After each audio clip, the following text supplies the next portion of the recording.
Hello and welcome to episode 265 Checkpoint Chat. My name is Alessandro Barbosa. I'm joined, as always, by Matthew Figuera. Yo, you gave me a fright. What do you mean? Every Because single time we're like, every cool, time, we're no, gonna I go. know, but it was just so sudden. You normally give like a relatively long break. We go, cool, we're gonna record, and you compose yourself, and you go, hello, welcome, da da da da. da. Today we're like, cool, okay, we're gonna start. 3 seconds later, hello. It's been like I 260 know, something I episodes and know. you're still shocked. I know, I'm always Got to shocked. keep you on your toes. Got to keep you on your What can I toes. say? Yeah, it's See, it's just, a nice and toasty time there in the UK. You got your yellow hoodie on, I know. keeping it on brand. I got to do something about my lighting because yes, when I look at our I thought you were going to frames, say my life. I was my like, wow. life, that too. When I look at our faces side by side, I look. We've spoken about this before. Look at how I currently look a bit blue because of the blue background that's on my top monitor. It's going to change.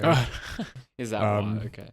But I look so washed out compared to you. Hang on, let me. It's just the lack of UK sun. It's actually gotten to you now. Hang on, let me just put on my phone light here. Get some. There we go. So natural. It's terrible. It's like, have you ever? I don't know when you were streaming if you ever got like a ring light or anything. No. Those things are absolutely useless if you've got glasses because they just Oh, reflect off your glasses. Yeah. Yeah.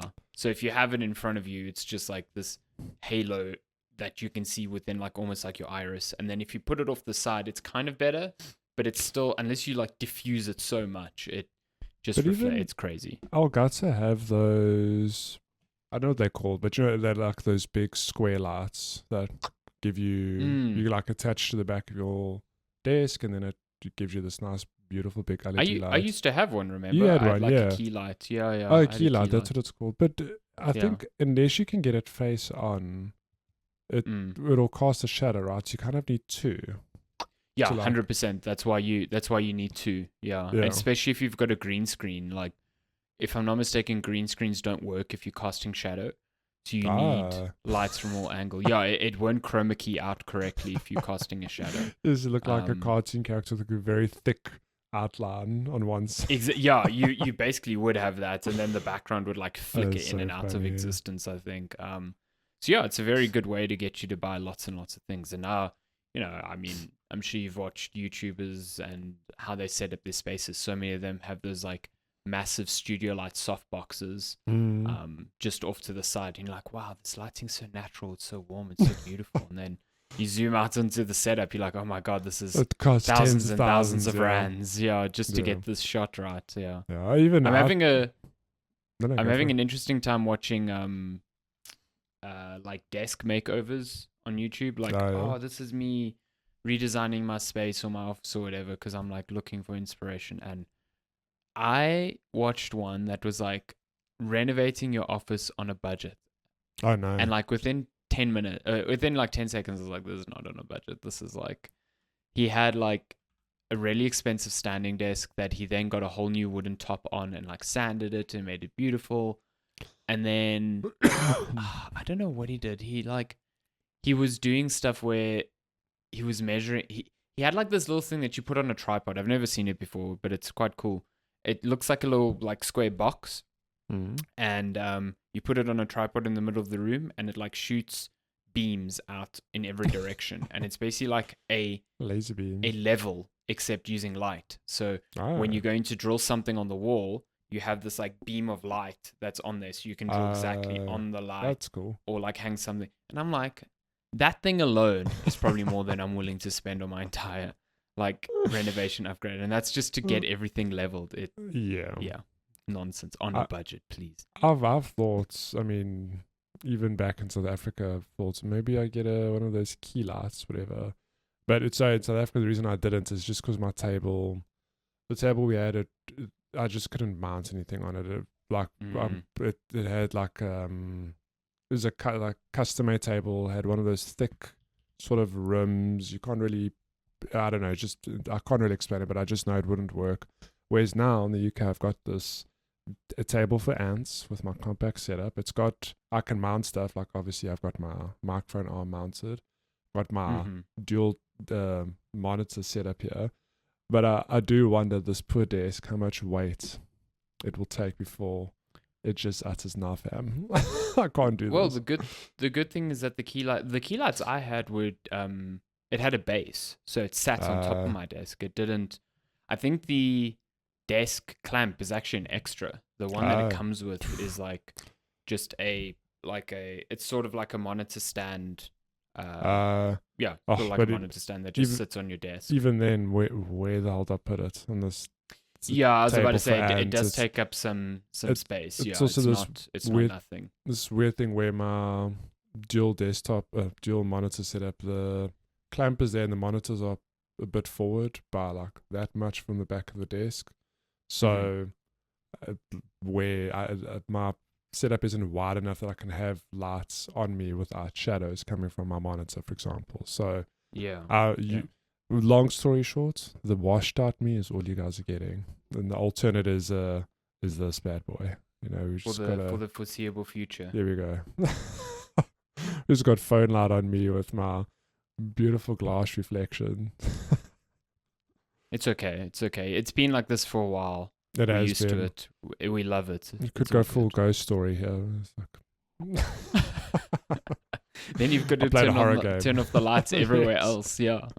It's for your. Remember when you used to do those Five Nights at Freddy streams? Oh my gosh, that's still my best work. I'll never top that intro to my that intro. Still to this day makes me laugh. Just you turning on the heater. What a good time. And then what was on the shelf? Was it like a little? It was a teddy bear that I had. Teddy bear. The peak of that video, though, if you haven't seen it, you need to like just Google. Yes, go dig it up. Matty's Let Plays. It's on Darren's channel now. Five Nights and Freddy's. But the peak of that video is you looking at that teddy and making that weird like horror noise. You taking off your glasses to get a better look at this thing. You're like squinting. You take off your glasses. You squint even more. It's like, how is that How does that actually make it better? It's peak, man. It's like. Yeah. It's like when you're driving around and you turn down the radio to see, you get on the road that you're looking for a house on and you turn down the radio to see that house number's better. What is that? Why does everyone do that? I don't know. Included. It's just a thing. It's like a sensory overload it's thing. A built-in genetic thing. Even our ancestors from thousands of years ago didn't drive. You best believe on horse-drawn cart, they arrive at their address. They tell their bard to just quiet up. We just want to see where the bard just sitting on the side playing his little lute. They just hold up. We just want to make sure we're at the right place. Yeah. The horse neighs and it's like, shh. I'm trying to find the correct address here. It's weird. I don't know. Everyone does it, and it makes no sense. That's why Geralt always got lost in the wilderness because the wind was always howling. Just runs past where this map marker. Yennefer's like, hey. What's going on? It's so silly. I love it. There's a new Witcher movie on Netflix, I think, one of those animated ones.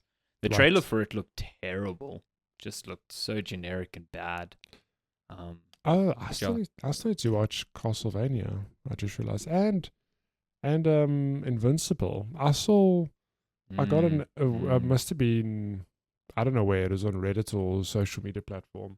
There's just a post saying, latest episode out now, Alan the Alien. I was like, is this a one-off, like a 1 episode, 2 episode special? Look it up on Amazon Prime. I'm like, oh, like halfway through the season now. I just had no idea. Yeah, because they always do the thing where it's like the first 3 episodes drop all at once and then they switch to weekly. But yeah, it's been like 2. So there's 4 episodes out now, so it's been 2 weeks. Is it any good? A week, I guess. I haven't watched it yet. I watched like 10 minutes of the first episode and then I was falling asleep on my couch, so I turned it off. You're that bad, huh? Man, yeah, well, yeah, it was like very late at night, but it's good. I mean, it still seems really fun.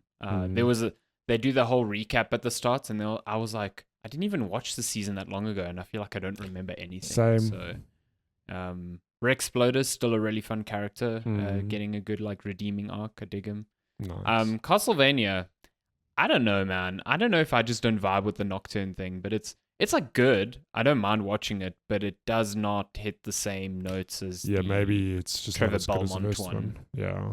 But then I look online and people are like, this season was the perfect Castlevania season. I'm just like, I must be in the minority. I just don't.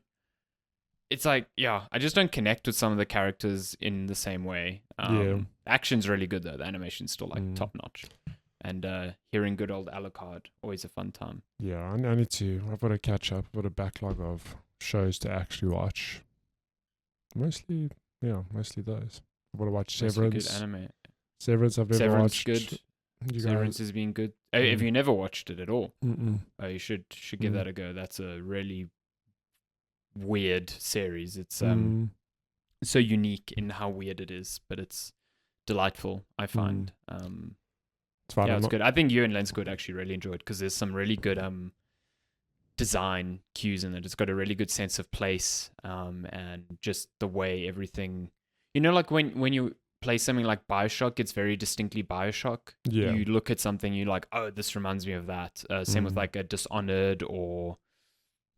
Trying to think of other things like a Borderlands even. It's like Severance strong has got settings. Severance has got that like retro future vibe to it, but it's also it's just so distinct in how it looks and how it feels. It's really good. Ben Stiller doing good work there. Yeah, I had no idea that he was the one behind the show. I'm like, yeah, he Ben directs Stiller? most of the episodes. Zoolander. He created it. My man. Yeah. It's nuts. There, a lot of people are going crazy over the opening to the season because it's this wild camera shot that like does all these moves and like cuts in between, and apparently it took like 5 months to film. It was so intricate and it's so That's cool. crazy. It's Well, great series that. I ain't getting the TV for a while because what day was it? On Friday. Valentine's Day. Valentine's Day. What drops every Valentine's Day every year now on Netflix? It's okay if you don't know the answer. You could just look at me blankly. Love is Blind. Love is Blind. You know who loves Love is Blind? Lenska. That's and Shani. Right. Lenska loves it. But it was actually, so we went to Ipswich on Friday to spend the night with family there. And Lenska knew on like Friday's Love is Blind. And she's like, oh, I can't watch. I'll watch on the train back, you know? On the train back, we there, doesn't say anything, gets like, we're about to get home on the bus. And then her face lights up. She's like, oh my God, I forgot Love is Blind is out. Like, rubs her Guess hands, what we're like, doing when you get let's go home. get popcorn at the Morrisons. I was like, Is that the one just across the road from you? Yeah. I was like, this is great. This sounds like premium Monster Hunter time for me. See now, hear me out. If you had a Steam Deck, you could beam that Monster Hunter to your Steam Deck and play on the couch while watching Love is Blind. Can I tell you, I did one better. I don't know why it took me so long to do this because my TV is not far from my monitor I'm using now. I just bought myself a 5-meter HDMI cable. I've run it neatly, and all I do now if I want to play, if she's watching TV and I want to play, I just swap the cables on that side. Takes 3 seconds. Play with my headphones. Oh, so you normally play on your TV, but then if you want to play on the monitor, that's smart. I just swap. I'll let you know that initially I'd ordered a power cable, and a short HDMI cable. I ordered. I'm like, cool. Lenska wants to use a TV. I'll just move the PlayStation here because I've got a PowerPoint. It's cool. It'll take me like a minute to do. And then later in the day, and I told them like, yeah, I've ordered a and I was like, I should have just ordered a longer HDMI cable, and I did. And this is the wild part. Are you ready? Okay, because I was like, it's cool. I can return the stuff to Amazon, no issue. Amazon will not. So I'd ordered that morning. Stuff was only coming the next day. You cannot cancel your Amazon order until you have received it. Really? That's weird. That's like a Takealot thing locally. They do the same. Not Takealot. Sorry, Superbalist is the exact same thing. It's the most baffling thing. I'm like, you can literally just. I know there's a process of delivering and whatever. I'm like, you could literally just. It's in your warehouse or it's in one of your existing distributing centers. It would make already. sense if it was shipped already, but yeah, if it hasn't shipped, like just cancel it. Like, what's the issue? So it was hilarious. I literally went to the collection locker. I'm like, cool, I've received my package. Open app, say I want to return this. Like, cool, here's a drop-off point. walk over the road to the post office, hand it in. I'm like, why did I need this in my life? I think we've all had that thing happen. Have I told you? I'm pretty sure the story of when I bought like a Sonos soundbar. It was kind of the same thing. Yeah, where I literally picked it up from the tech lot point, drove 10 minutes. I was like, I'm definitely going to return this. I just kind of want to see how it sounds. Why am I doing this? Turned around, went and dropped it off at the exact pickup point. And they were like, weren't you just here? I was like, yes. Like, I literally just walked into my car, plugged it into the fire lighter, and I'm just returning it. I literally, as Shani was in the car with me, I was like, can you just take my phone and log a return? And I think the return like got confirmed as we were parking. It was great. Yeah. How is Amazon in SA? Like, I know it only launched a couple of months ago. No, really good. I think in terms of like selection, it's still getting there. But in terms of delivery, it's crazy good. Like you can order something 9-10 in the morning and it'll arrive that day still. I don't know if that's specifically because of a volume thing, like because they don't have as much sales volume, they can do that. But 9 times out of 10 now, I get stuff from Amazon if it's there because most of the time it's either the same price or sometimes cheaper, but the delivery is just so fast. There was a time last year where they had a sale on AirPod Pros. Someone in the office, I think it was actually me, saw it and I was like, oh, this is it was really good. It was like $1,000 and a bit off of AirPod Pros. So I was like, okay, well, I'm going to jump on this because I've wanted a new pair. And then like, I swear to God, like 7 or 8 people in the office did the exact same thing. Everyone just found out about this thing and we ordered like 8 and they all arrived within like 4 hours. Like every single, there were just so many Amazon boxes suddenly at the office. Please tell me it was one delivery person and not 8 delivery people. There were 2, but there were so many boxes. Can you imagine 8 people arriving just back to back, looking at each other going, what are you doing here? that would be so much worse than some people got like big boxes, some got small ones. So I don't know. You know how it is with Takealot here. You'll buy like a glasses cleaner and they'll put it in a 20-liter box just because, you know.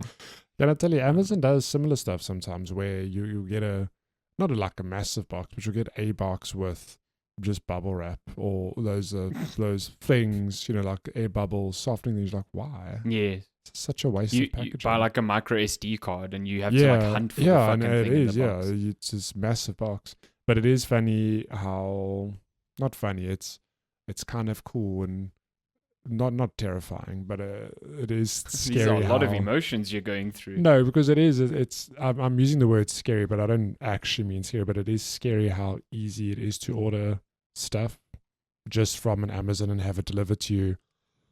Like, it's super convenient. I mean, we order anything and everything we can, like aside from groceries, because weirdly, Amazon, you can only order grocery stuff really. It only makes financial sense really if you're buying in bulk, because they don't do. You can't, for example, buy like soap. Let's say bars of soap. You can't buy a 4-pack of soap. You have to buy like a dozen. I'm like, that's just too many. They only really do the bulk stuff, which makes sense, I guess. But everything else, it's like, oh, we need, I don't know, like protein powder, which we used to get from a health store called Holland and Barrett here, until we saw Amazon has the exact same thing. I'm like, well, it saves us having to go to this place. It costs exactly the same. Why wouldn't I order from Amazon? Yeah, exactly. Yeah. It's not like you're going to order your groceries from Amazon, but you'll order things that, it's like when we buy protein powder, for example, it's like from Discount when they have sales and we'll buy in bulk, or Macro will have a sale and you'll buy in bulk, but I'll never go do my weekly shopping at Macro. Yeah. Some people do. I'm not going to yuck your yums here, but that seems insane to me. But going to Macro is actual hell. Why? Yeah, no, actually going to Macro, going to anything that's like Macro or Leroy Merlin or Builders, I fucking hate it. It's just, the other day I was there with my dad because he's helping so much around the house, like, because he's just retired and is very good at these things. And then I think it was like the second day we were here, he's like, okay, we need to go to Leroy Merlin for XYZ. So I was like, cool. And we go there. There's this one in Greenstone, and it's so big. I've been there, big. And I'm just walking through there, and I'm like, I don't want to be here. I'm just like, I'm I'm seeing like the next 30 years of my life flash in my eyes when I'm in one of these fucking places every single weekend. And I'm just like, I hate it here. And he's like, I love it here. And I'm like, oh my God, I just Yeah, you leave. I want to do. go. There's two kinds of people. It's people like you and me who will walk in and be but like, and then people who go, yes, I'm here. I mean, I guess it's like together. When you're a kid, you go to like a computer store or something and you could just sit there for like hours just looking at the same shit over and over again. I guess that's the same for people in hardware stores. They're just like, oh my God, plank of wood for 100 Rand per meter. Say no more. Have you been to IKEA yet? We don't have an IKEA. No, I mean, have you ever been to an IKEA? In general, no. I somehow didn't go to one when I was in the States, but I haven't been to one. That is something you have to do at least once in your life, because IKEA is endless. I can imagine. They designed in a way where you can shortcut through the store, but the way it's laid out, you physically have to walk. They like make you walk through every single section. And if you don't know what IKEA is, for the most part, like a furniture store, but they sell way more than just furniture. So you'll walk in and it'll just be room after room to like inspiration rooms of, look at this kitchen. Yeah, everything in here cost under X amounts of money. And you look, it's like, you can buy the stove at IKEA, the bar stool, everything is there. Okay. But what I'm getting at is that you'll start at IKEA and go, wow, this is amazing. Like, what an experience. You're walking, like, I'm looking at kitchens now I'm looking at lounges, now I'm looking at couches. It's very cool how it is laid out. Until you realize how big and endless it is. Halfway through, you're like, I just want to get out of here. How many more rooms do I have to walk through? And now you're just stuck. 9 out of 10 times it's a double story. So you typically, well, the ones I've been to, you typically start at the top, and that's where they've got all the rooms, like inspiration rooms and bedding and cutlery and kitchen stuff, like everything. And then downstairs is where they have like the bulk stuff. So, but if you don't know, you'll eventually make it to the end of the top floor, and you go down an escalator. It's like, oh my God, I'm only halfway through. There's so much more. I've still got to go through more of this. No, you got to do it. It is. This sounds like this sounds like just a furniture store, but it's a similar experience to Selfridges. Like when I was there, I was like, this is endless. Selfridges is, you're not wrong, but Selfridges is just, it's like a mall. It's a mall, yeah. You're not sort of funneled any specific direction. It's just a free fall. You go. But I went there with you and Lenska, and I remember we entered in one door and exited another, and I was like, how is this the same building? Yeah, it's massive. Feels like absolutely we've teleported to another town almost. Yeah. And they've crammed in like levels of stuff into that building. Yeah, it's wild. It's like, this is the tech level, this is the luxury watch level, and you're like, what the fuck is going on here? It's yeah. Have you had the Swedish meatballs at IKEA? At IKEA, isn't that like a thing? 100%. Lenska and I go, we will eat at IKEA, because not only is it good, it's also cheap. I mean, okay. It's cheap by UK standards, so don't fall off your chair when I say it's like meatballs, mash, and like peas. It's like £6, which I know 150 rand. You go like, whoa, that hurts my soul. £6 for a eat-out meal in London is like a steal. It's cheap. It's cheaper than McDonald's. Actually, I've just thought of that. A Big Mac meal is like £7, let's say. So it's wild. Yeah, that sounds about right. Yeah. I mean, I remember going to London. I think it was the very first time I was there for Call of Duty. Jeez, which one was it? Advanced Warfare. So I can actually tell you what year that was. Anyway, I went there and I was like, "Oh, I'm gonna go get Burger King," because I don't think Burger King was like super big in South Africa. Yeah. Still, or hadn't even really opened up yet. So this was 2014. So maybe, not so sure. No, Burger King wasn't in South Africa. I think it was like not long after that, but it wasn't there. So I went to Burger King and I got some, I don't know, fucking burger with bacon on it or whatever. And I remember then it was like £9. It's like, yeah, and Burger King, you're not off. Burger King is just generally more expensive. Like, it's just more expensive than McDonald's, even though. I mean, our meal at Five Guys was like £15. Oh no, Five Guys is just Five Guys is good. Don't get me wrong, but Five Guys is elite. expensive. Yo. So fucking good though. Oh my Yeah. god. I had it another time after I saw you when I last visited. It's so fucking good. It is good Oh though. my god. Yeah. Buy small chips can feed a family of 10. It's crazy. Do you Absolutely like crazy. fish and chips? Yes. We finally have a fish and chip shop that opened up down the road from us, like a proper, and it's got vegetarian options, which is why it's like cool for us because Lenska's vegetarian. Although they still haven't, when they opened, they hadn't received their stock of like vegetarian fish, fish. I was literally going to ask, No. is it like vegetarian fish? So depending where you go, like Substitute. some places, their vegetarian option is just like fried halloumi. I mean, like what a win. So I don't know what their offering is because they've got other vegetarian options. But long story short is, if you order chips from this place, it's like I want just a fish and chips. You get a whole fucking box of chips Hell yeah. per person, and it's like wedges, and they are delicious. With that salt and vinegar. Oh, so yeah, next time you visit, we are definitely going to get that. Oh, I'm down. And the one fish, thing the UK really gets good. right is Yeah, the fish. Your fish and chips use cod instead of hake. yeah. Best choice. Uses a So good. bacalhau. Fried It's cod. really good. Oh, good old bacalhau, yeah. Just cooked in the way that a Portuguese grandmother would literally vomit at. Yeah, exactly. I was going to say, it's not at all made the Portuguese way, Like, but it's the same fish. This is not boiled with olive oil? How dare they? It's like, no, it's fried in olive oil. Yeah, like, come on. Hell yeah. Like, And then also battered to hell and back. Yeah. yeah. It's got beer in it. Me Deus. Oh, this is sacrilege. Yeah, it's good though. This is Checkpoint Chat. This is the longest preamble we've ever had, I think, by a country mile. It is, and we'll tell you why. We have a whole game to talk about today. Also, one whole game. A back-to-back episode. When last did that happen? Not exactly. This is why there's only one whole game to talk about, because like there's so little happening, especially in Jan. There's like so little happening. There's things about to kick off now, middle of Feb, leading into March. I mean, what do we got? We got Monster Hunter coming. We got Assassin's Creed Shadows coming.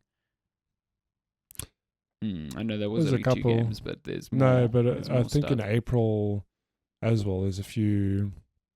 I know there's a few Game Pass titles coming out, and then May is Game Doom. releases 2025. Oh, there's a what's that Xbox one? South to Midnight, I think, is coming out in March. April. Is it April? And then there's the Expedition. The one with Ben Starr, the one that looks like the Persona. one that they say they took, that him and the director are both big fans of Final Fantasy VIII, which suddenly got the game on Darren's radar. Like, interesting. Yeah, Darren's become RPG pulled with Final Fantasy VIII and Metaphor Refantasia. So, yeah, I'm just looking here. The Avowed in September, Monster Hunter. Split February. Fiction is out beginning of March. I'm very keen for that. Oh, is it that soon? Yeah, I thought That's, it was in May. I didn't realize What's in his March. name? It's the Hazellight people. Yeah. Joseph Fares. I had no idea that was so soon. That's very cool. Yeah. Hope that's Assassin's good. Creed Shadows end of March. Atomfall end of March. Nice. Yeah, April's. There's a lot of stuff coming out, just not a ton of stuff I recognize from the name alone. Clay Obscure Expedition 33, that's the one. That's the Ben Starr. Oh, South of Midnight's also April, so it's 2 big Yeah. Microsoft Studio games coming out in April. And then Doom in May. That's the one I'm really looking forward to. I cannot wait to play that. Pretty good start to the year, I think. For Xbox, yeah. Unless you count Avowed. Ay, what a segue. Avowed. I don't know if people remember, but Avowed was like one of the first games announced when Microsoft acquired Obsidian back in, who knows, like 2019, 2020. Damn. It was announced then. It had a very grim, dark trailer then.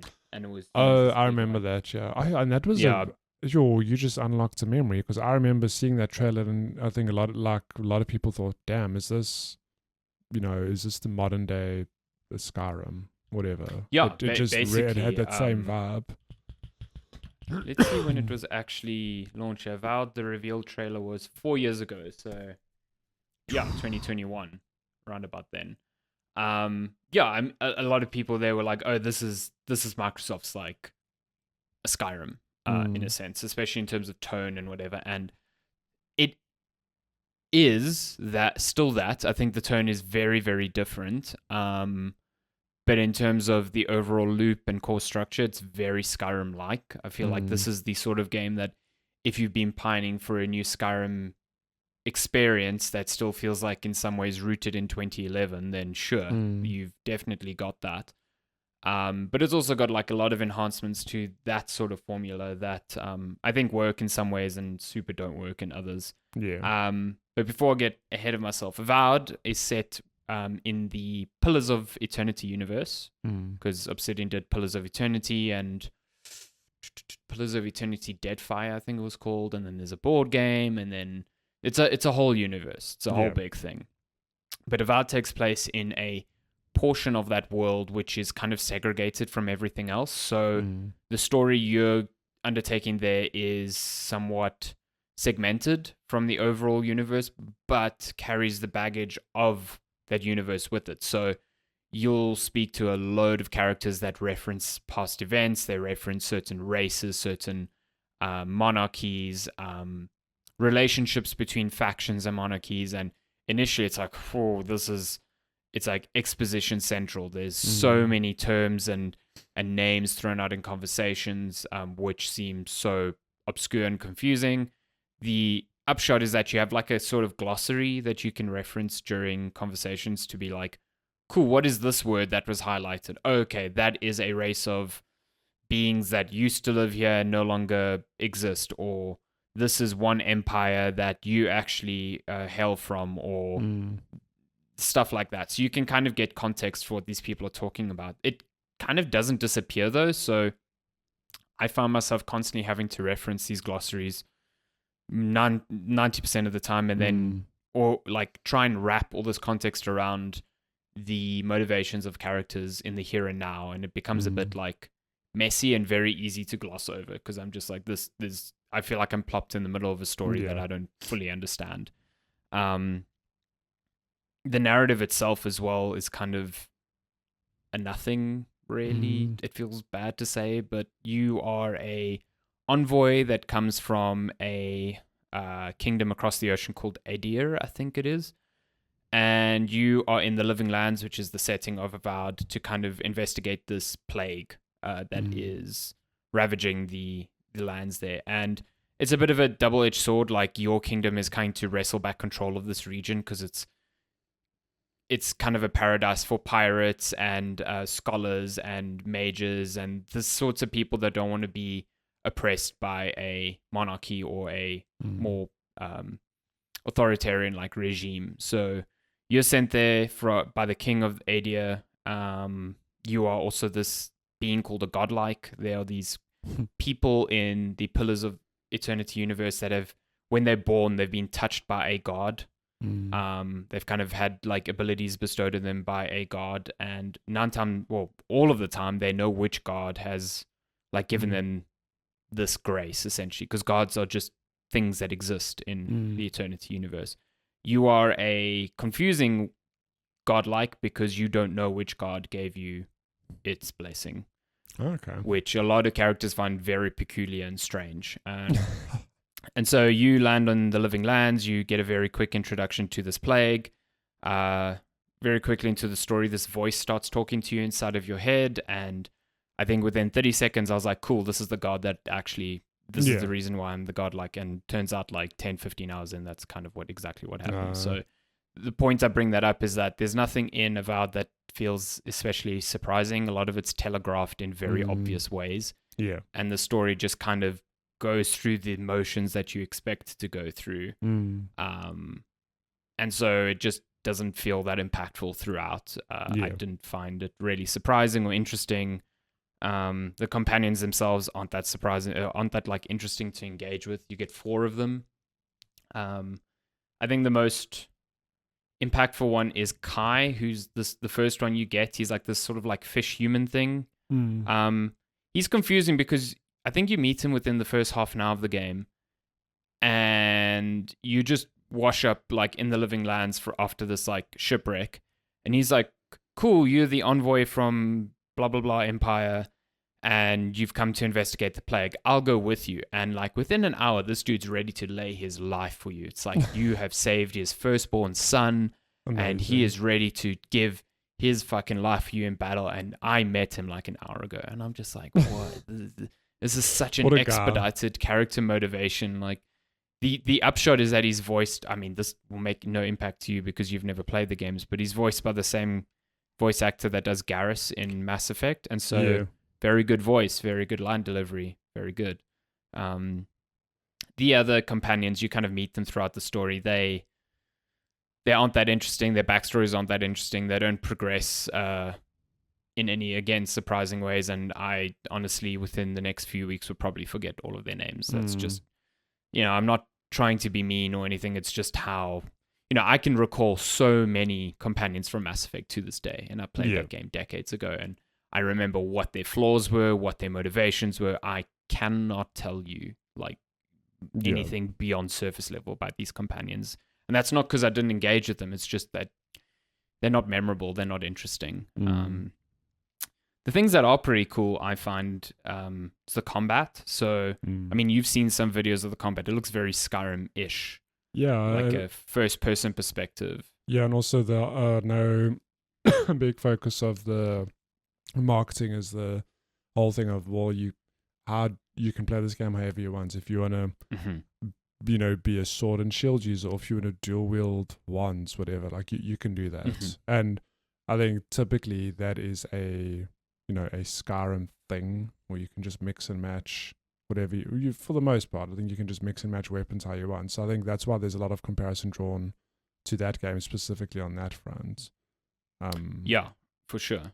I think the versatility of your loadouts is the biggest selling point in Avowed. Like you said, you can dual wield wands. You can have a sword in your main hand and a pistol in your offhand. I never tried two shields. I don't think you can actually do that. There are some limitations, but you can dual wield single-handed swords or daggers, stuff like that. Then there's like two-handed weapons like a bow or a musket or and you're also incentivized to trade out your loadouts because you essentially have two loadouts at any given time that you can swap between with the press of a button while you're fighting, which is kind of cool.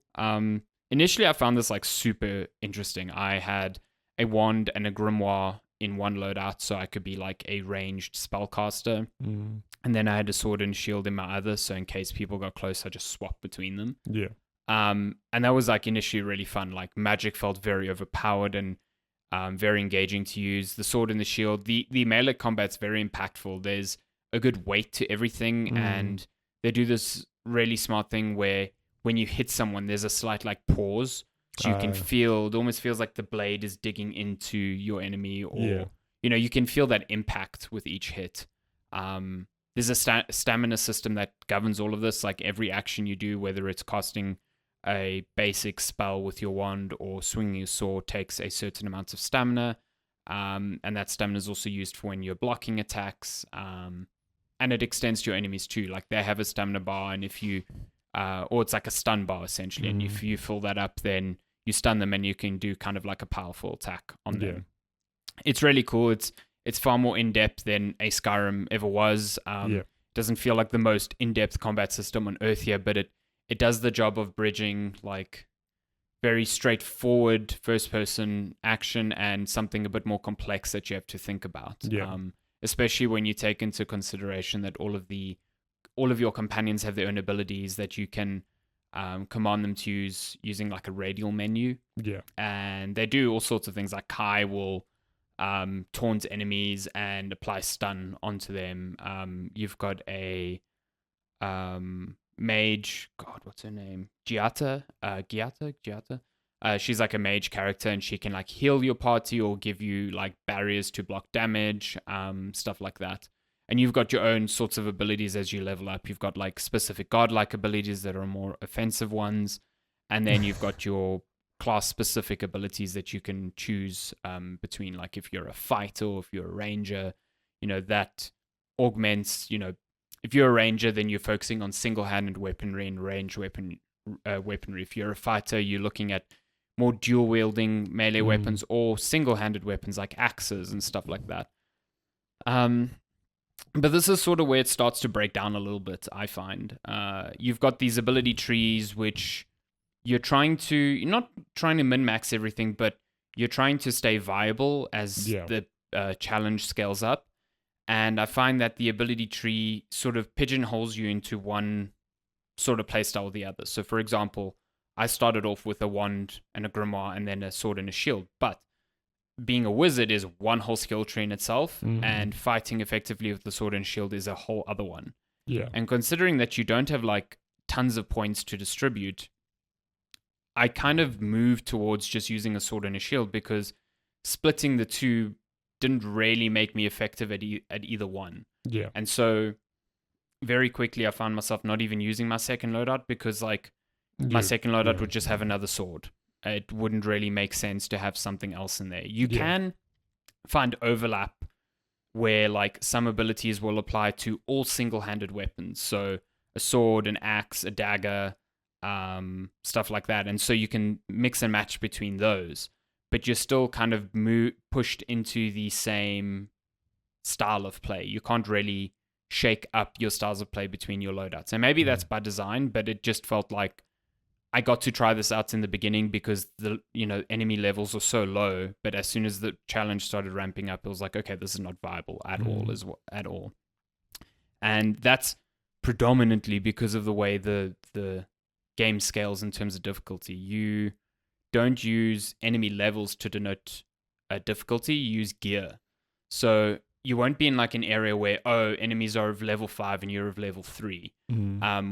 Depending on the area you're in, there's no like dynamic level scaling. It's just like you will walk into an area and enemies will be of a certain level, but it's determined by their gear. So they will have, your gear doesn't come in flavors of like standard, rare, what is it? Like magical, rare, unique, legendary, all those, all the different colors in like an RPG. There are those colors, but that's like a gradient of upgrading weapons. It's not determined by like the rarity of the weapon. So you'll start off with a standard weapon and you'll upgrade that from standard to fine to, I don't know the scales, like excellent, then superb, and then legendary or something like that.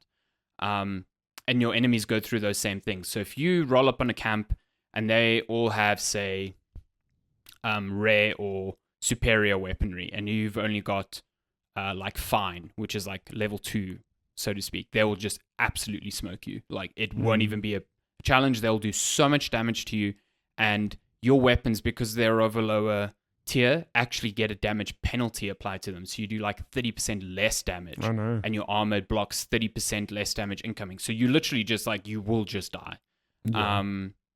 You can kind of like fight through it. You can dodge and block and parry your way through it and try and chip away at enemies' health very slowly, but it's such like a slog, and you feel like you're completely underprepared for that challenge. That you know what I mean? It's like when you're in a area in an RPG that you absolutely feel like you shouldn't be in, and yet you just bang your head against it and try and do it anyway.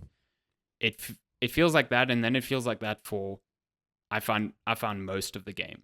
I know. Because the only way to get more gear is to A, find it, or B, upgrade the existing gear you have. And the upgrades for existing gear require a bunch of like crafting materials, and I just never found that many. I always felt like I was scraping together everything I could just to keep my main sword and shield and my armor up to scratch. And even then, as I was progressing, I was constantly coming up against enemies that had like if you face an enemy that's too tough, they have like skulls on their health bars, and so it can go from like 1 skull to 3 skulls. I was constantly finding I was fighting like 2 to 3 skull enemies and just having to slog through these fights.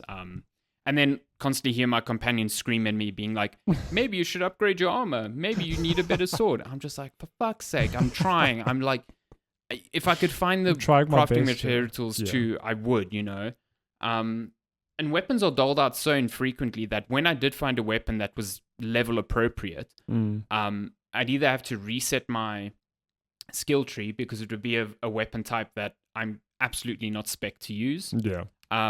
Or it would be a weapon that matches the level of the enemies in the area I'm in, but it's at the lowest tier of that level. So Yes. each level, like fine, superior, rare, it has like 3 notches within that level, and then it goes up like a new category. Yeah. And so whenever you find a weapon, it's at the lowest point. So if you're fighting enemies that are on the cusp of getting to another tier of weapon, you are now still behind by like 2 to 3, mid tiers, if that makes sense. And I just, firstly, it forces you to do side content. There's no way you can get through this game without engaging with side content, which is fine. Like, I don't mind that, but there is a fine line between the game pushing you to engage with the content it has, or forcing it through grinding, because that's what I felt like I was doing half the time. It's like, I can't progress because I literally cannot progress. That for me is like an immediate turn off. It's silly. A good example that comes to mind, I haven't touched the franchise for years, but like Borderlands, I found had that problem where it just comes down to raw numbers, where it's like, cool, you're doing the main quest. Oh, you've stumbled onto an area where there's enemies that are like slightly higher than you, and that you just melt. And like, I get it, you can't just walk around shooting everyone in Borderlands, for example, but it's this weird thing of like, you shooting weapons, right? And it just comes down to raw number crunching. It's like, oh, my weapon's 3 levels lower, whatever it was, than this enemy, and I've got to like offload clips upon clips into them, and it just like takes away from the fun.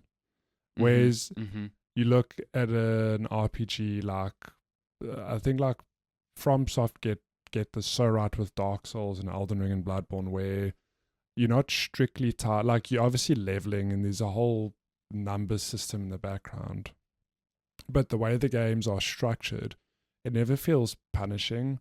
Like, I mean, a good example is you get people who do level 1 runs, because you can, like, even though the enemy might be like stupidly higher than you, it's not like you're doing 1 damage to them because there's, it's punishing you for being too low level. You can still walk into a high level area and feel like you can do enough attacks to kill an enemy. It's not like you've got to hit them 100 times because you just... Yes. No, like, does that make sense to you? It's 100%. There's like it's just the way it's the way it's structured and the way leveling works. It just doesn't punish you, doesn't force you to do side content. Like, if you want to do the hard stuff, you can.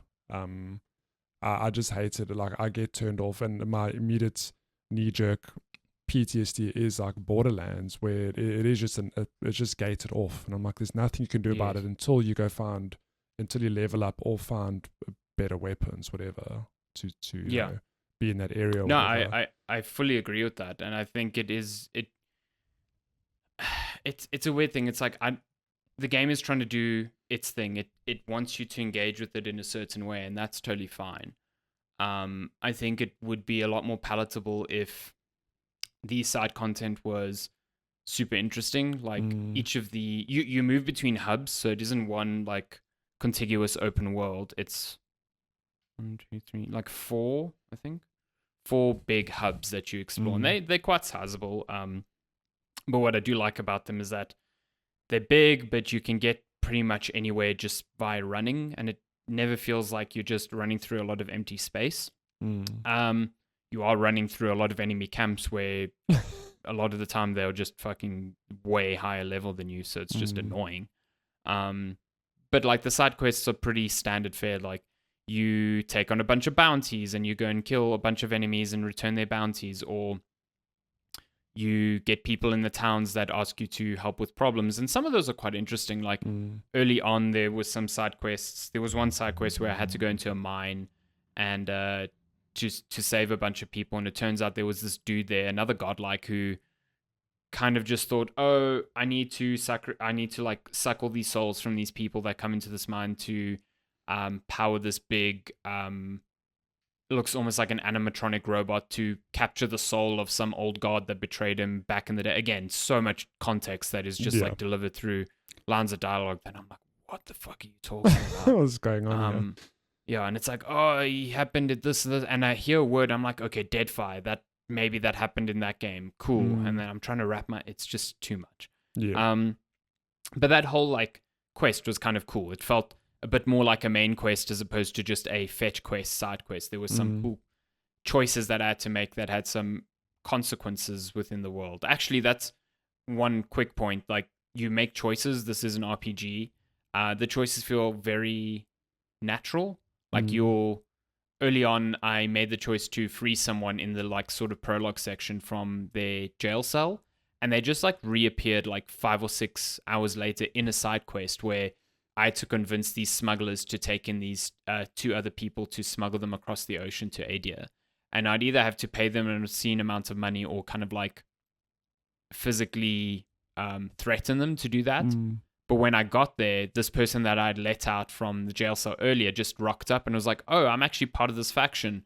Oh, you helped me earlier. These people are cool. We should just give them a pass. Okay. And I was like, oh, sweet. Okay, I'd almost completely forgotten that you existed. You know, put it that way. It wasn't like oh, if you free me, I will help you in XYZ way. It felt like a normal thing that happened. There was a time later on where I did a side quest in a mine, and I got the choice at the end to destroy the mine or keep it functioning because it had like elements that could be used for weapons. Yeah. And there was a lot of to and froing of like, we should destroy this mine so that a war doesn't break out, or we should keep it going because the rebels here kind of need it to protect themselves. And I was like, cool, I'll keep it going.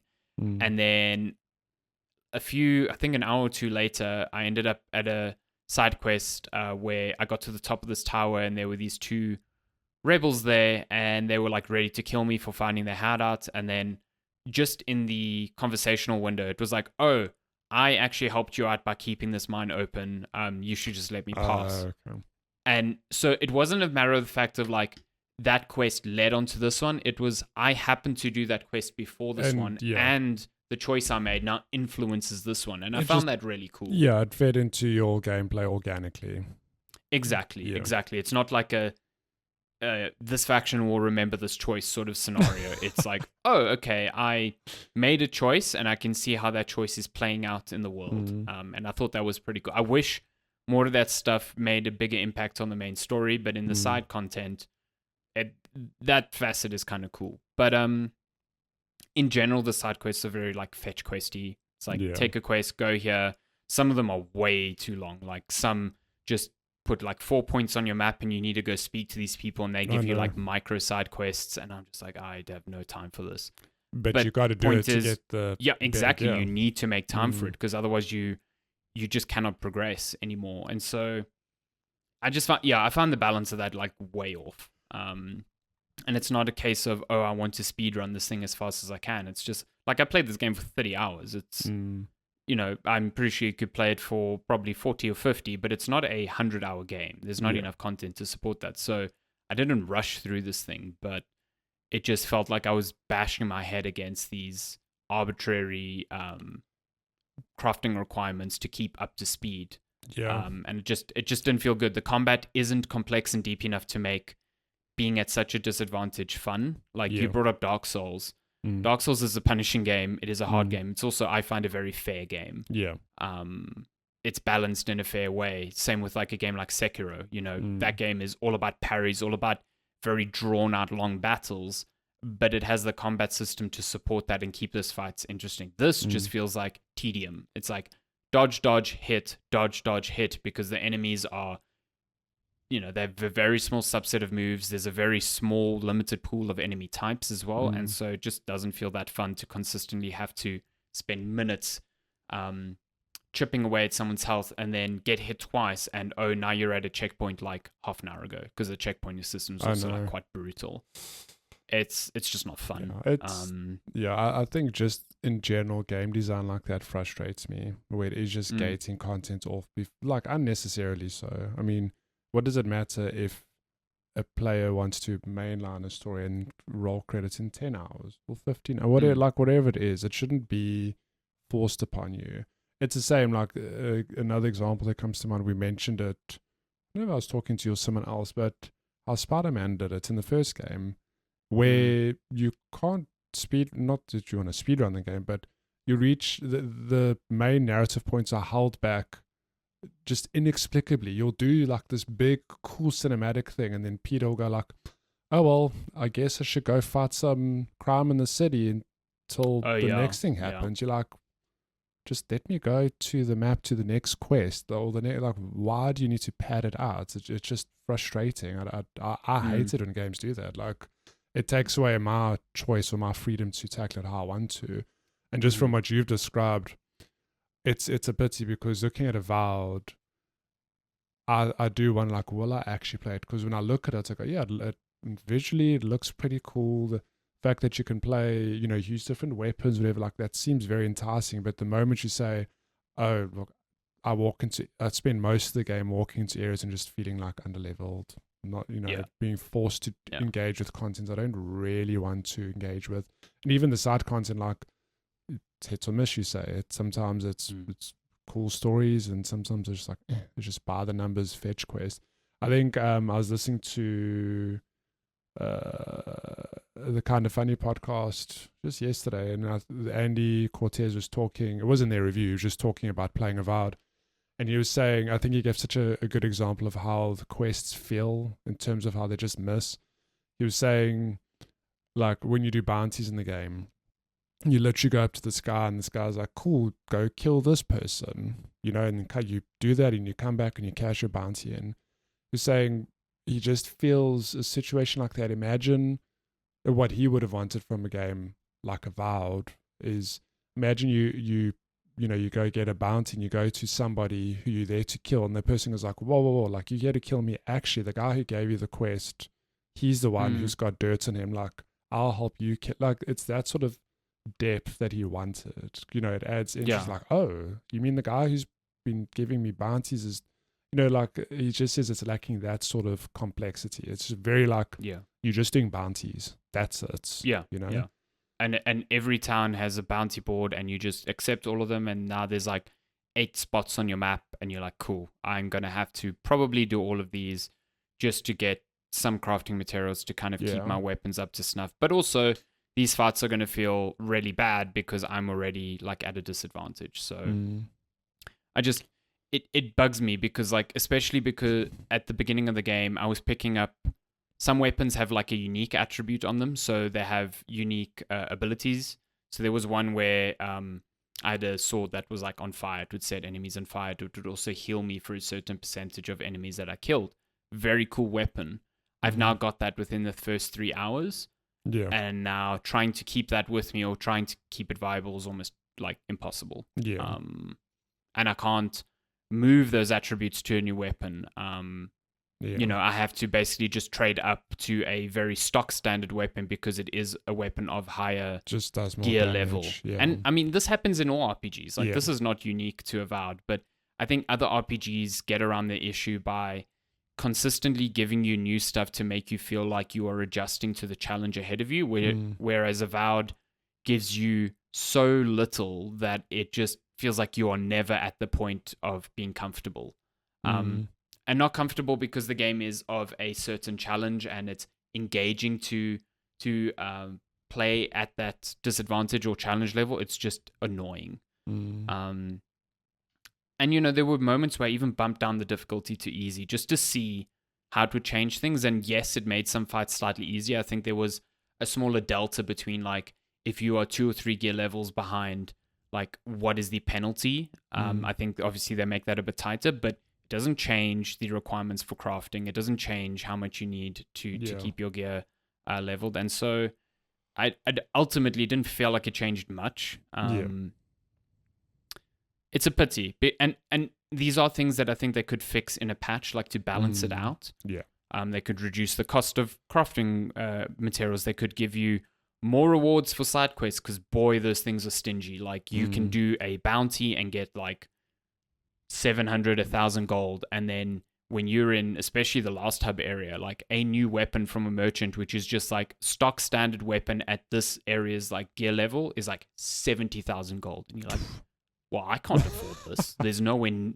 I can't even afford, like, a lot of the times I'm going to merchants to try and purchase all their crafting materials, and there's so few merchants as well. They just run out of stock, but the crafting materials are so expensive. It's just, it's an imbalance. It's an economy imbalance. It's a crafting economy imbalance, and I hope they fix that, because I think if they do, it fixes a very big portion of this game. I don't think it fundamentally changes some of its biggest flaws, but I think you have a lot better of a time without that weight on you, or just a more engaging challenge. Yeah, I was going to say at the very least, this does sound like an example of a thing that can be addressed with a patch, where it's not necessarily a fundamental design flaw of, this is the way we've built the game and it's just impossible to fix, where it just comes down to raw numbers.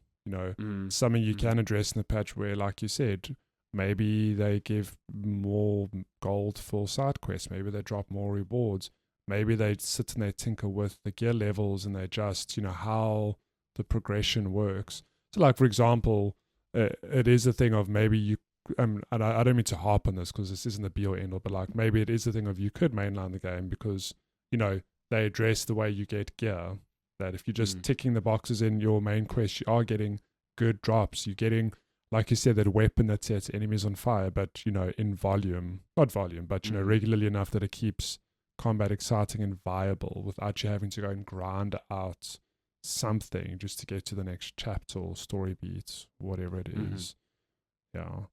It's a pity. Yeah, it's a game I do want to play, so I'll definitely keep an eye on it. And I sincerely hope it is something that they... I mean, it is a thing of modern day gaming where if enough people are like, listen, Obsidian, you need to fix this, they'll fix it. So let's see. But it's interesting because I think the game generally has reviewed quite well. Like, I think... Yeah, I was about to say, like, my views are somewhat in the minority. I think I fall on the lower end of the scale in terms of, like, raw review scores. I think it's on a Metacritic of 80 currently. Yeah. So, which is very good. It's like, for a game that's, like, really good nowadays. 80, between 85 and 80 is really good. So a lot of people clearly didn't have some of the same issues I had, or had more enjoyment with the story, or so I'm not saying that you shouldn't give this a go. I think especially because it's on Game Pass, give it a go. And the first few hours are genuinely like the better parts of the game. I think the game gets worse as it continues. But I think it's still worth a shot. Yeah. And especially if they start adjusting things and balancing things, I think you could, if they do, come back to this game in a few months and it will feel a lot better. But I think I didn't click with the game in the way that I thought I would or wanted to. Some people have, and that's fine. It's very reminiscent to me of the reception to Starfield. Like, if you look at the critical reception to Starfield, it's actually quite high. I think it's in the 80s still. Yeah. But you consider the public opinion of that game and it's not high at all. And I suspect that's kind of where Avowed is going to shake out. Like, decent critical reception, but I think there's going to be a lot of player feedback and critique that hopefully helps craft the game or helps guide the developers to balance it a bit better. That's my assumption. I don't know if that's true, but we'll see. Yeah. Cool. Avowed. A wow. Darren made me laugh. Wow. A bit of a bummer for the first, like, big Microsoft Studios game out this year, because there are a bunch, like we mentioned earlier. But I do think this is the one that's been in development for the longest time and seemingly went through a lot of not turbulence, but clearly a lot of design changes throughout. I also think Microsoft have so much ahead of them still, so we'll see how the year shakes out. I mean, like we said, I don't know if this was during the episode or before. Now it feels like a lifetime ago. Like, Doom's around the corner. Oh, Rose, we did talk about it. South of midnight. There are a few things coming out where, let's see how they are. We don't know what's coming out in the second half of the year, which always gets me excited from any party. Like, I don't know what Sony have lined up, what Nintendo have lined up, what Microsoft have lined up, and Sony's got almost like nothing lined up for the beginning of this. year. Like, it feels like everyone's waiting till June to announce the rest of their year's like games. But also, got to remember, there's a Nintendo Switch coming out May, Even say June, it. around then, which will definitely populate the calendar. And I think there's a potential GTA coming out near the end of the year, so a lot of people are like waiting to announce Yeah, like certain what's going plans on. around that as well. Yeah. So I think Microsoft's actually done a smart thing of like front loading a lot of their stuff at the beginning of this year. Yeah. Because I mean, between now and June, we've essentially got 4 other Microsoft Studio games coming out. Yeah. South of Midnight, Claire, or Expedition 33, whatever. Yeah. Doom and something else. I can't remember. South Midnight. Yeah, it's a lot. I just think Avowed is a bit of a bummer as a first one for that. I'm hoping that the rest live up to more of the expectation that people have of them. Yeah. Really hope Silk Song's coming out this year. Oh, fuck, who knows? Who knows? If we get GTA 6 before Silk Song, which is a very high possibility at this rate. Who the fuck knows? I still think Switch 2 launch game. That's where it's at. I would not be surprised. I would be very hopeful, would not be surprised. Also, I rest easy in the fact that there are things like Hades 2, where you just have to hope that they push the go live button this year. So I think they are going to. play. I think they said there's one big content update in Q1, and then they're prepping for final release. So I would not be shocked if that is another one that tries to be aligned with like a Switch 2 release date, because that coming out at the same time as the new console would be great. But yeah, I don't think we'll be waiting beyond like June for 1.0 of that. That seems like it's around the corner. Yeah. Very excited. Cannot wait. Yeah, I'm dying to play that. Holding out so hard on that early access. I only played it when it first launched. I didn't play the first big content patch because I'm like, I've seen enough. I'm ready for the next one. But yeah, that game is going to be special. Trust me. It's going to be a good game. Yeah. Cannot wait. Cool. That is Avowed. That is also the episode, I think. Yep. Because the next time you hear from us, I'm pretty sure we'll have some thoughts on other games coming out this month. You can decide which those are. You can decipher. Because I actually don't know if we can save, so I'm just going to say. I know. I may or may not have I mentioned. could bring up the email and see, but I don't entirely know if. Yeah. Anyway. Yeah. There'll be more stuff to talk about. I think it's next week already that we can start chatting about it, or the week after. But there are games being played. Don't fret. But that is episode 265 of Checkpoint Chat. We appreciate your time. We appreciate you listening as always. And we will see you next time. Have a great week. Thank you again, Matty. Thank you. Getting up the crack of dawn your time. Have a good week, everyone.